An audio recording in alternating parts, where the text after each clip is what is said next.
Assalamualaikum warahmatullahi wabarakatuh. Ketemu lagi guys. Sekarang kita lagi di Taman Kolam Kelurahan Penggilingan.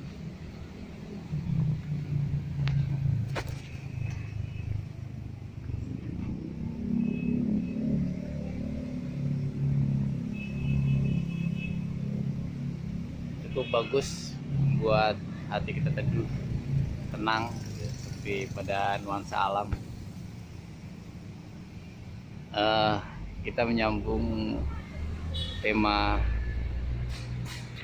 kita episode terakhir dari kita diserang.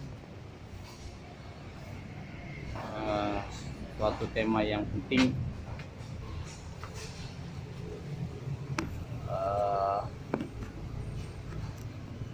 Semoga Allah membantu saya untuk menjelaskannya pada kalian. Mudah-mudahan tema ini bisa membuat jalan hidayah buat semua. Review sejenak dari pas episode kita diserang, dari bahaya riba, dari generasi muda, dan terakhir sistem keuangan yang akan kita bahas di saat ini. Kita diserang sama siapa? Itu mungkin jadi pertanyaan yang mendasar ya setelah saya bikin video ini. Namun saya minta teman-teman atau pemirsa semua untuk coba menelaah kita diserang sama siapa. Makanya saya, kalau menurut pendapat saya, dan sekali lagi saya katakan, saya penasaran. Jangan terima pendapat saya dulu sebelum kalian yakin bahwa itu benar. Yang pertama, kita lihat Yerusalem 2 kali diserang oleh Babilonia dan Romawi. Kenapa bisa mereka kembali lagi ke sini? Setelah umatnya Yahudi pada dicerai-beraikan ke Eropa, kenapa mereka bisa kembali menguasai tanah Yerusalem? Siapa yang membawa mereka? Kalau bukan Ya'juj-Ma'juj, yang Rasul Nabi Muhammad SAW mengatakan bahwa mereka itu menindas. Mereka itu menindas dan korup. Pada sampai tahap pada sistem keuangan. Sistem keuangan sekarang, saya jelaskan dari awal bahwa perjanjian Bretton Woods di kota kecil di Amerika itu membuat kesepakatan bahwa emas tidak boleh dimiliki oleh satu orang atau negara. Diperkuat dengan artikel yang pada tahun yang sama, pada tahun 1944, mengatakan dalam artikelnya bahwa kagak boleh atau tidak boleh memiliki emas dan perak sebagai alat tukar. Kita tahu dalam Al-Quran emas dan perak itu adalah alat pembayaran atau alat tukar yang diperintahkan sama Allah. Namun mereka melarangnya. Apa yang disalahkan Allah diharapkan oleh mereka. Salah satu pemimpin, yaitu pemimpin kita, presiden yang sangat kita hormati, Presiden Soekarno,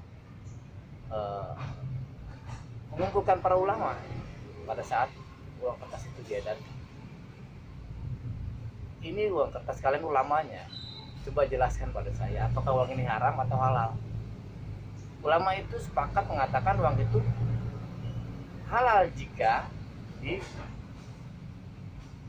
bolehkan untuk ditukar dengan emas dengan harga fixed rate atau harganya tetap. Nah, dengan itu pula mereka menyingkirkan Soekarno. Mereka menyingkirkan Soekarno. Dan kita lihat akhirnya sekarang uang kertas beredar. Adapun kita bisa tukar, ulama mengatakan bahwa kalau itu ditukar dengan emas, berarti itu digunakan sebagai cek. Jadi itu halal jika bisa ditukar dengan emas. Nah,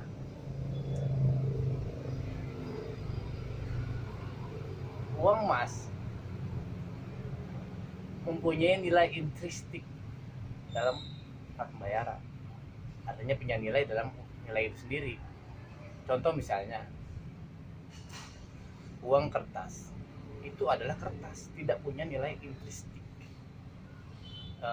Kita beli kurma misalnya, kita beli kurma, kita jual lagi kurmanya, bisa nilai intrinsiknya ya kurma tersebut. Itu lain hal dengan burung. Kita beli burung, ketika burung itu mati maka kita tidak bisa mengklaim kembali, tidak bisa tukar lagi. Karena apa? Burung itu mati, tidak punya nilai intrinsik. Pada saat dijual dia bisa laku, tapi pada saat mati dia tidak laku. Kita lihat uang kertas juga korup. Ketika kita tabung uang kita, 5 tahun yang akan datang belum tentu uang kita nilai segitu. Contoh, kita punya uang untuk beli sapi, 5 tahun yang akan datang belum tentu kita beli sapi, kita dapat domba atau kambing. 5 tahun lagi yang akan datang belum tentu kita dapat ayam. Jelas itu uang itu korup dan haram. Saya harus sampaikan, mungkin ada pendapat beda, pendapat lain yang saya rasa ini benar. Yang saya tahu, kebenaran itu akan bertahan.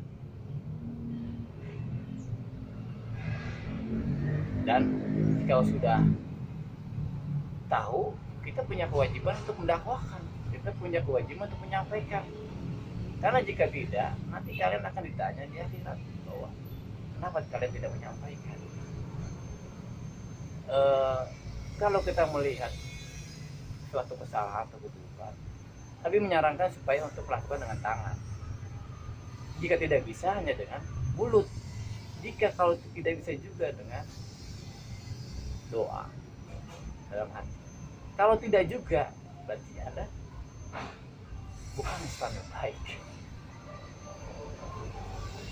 Tanggung jawab masing-masing sebagai seorang muslim untuk berdakwah. Saya akhiri tema ini, mudah-mudahan jadi bahan perbandingan buat pendapat yang lain. Mudah-mudahan bermanfaat. Mudah-mudahan ini akan menjadi pelajaran berharga buat kita, bahwa Dajjal dan Majus sudah bertiba. Dajjal belum bisa menentukan nyatanya dia karena belum ada perang dunia ketiga. Jikalau perang dunia ketiga muncul, mungkin Dajjal akan akan menampakkan dirinya seperti Nabi Isa yang berada pada samawat, di antara langit itu. Dajjal juga seperti itu. Dia ada tapi belum bisa memunculkan penampakan tubuhnya. Saya kira itu untuk kita semua. Saya akhiri. Wassalamualaikum warahmatullahi wabarakatuh.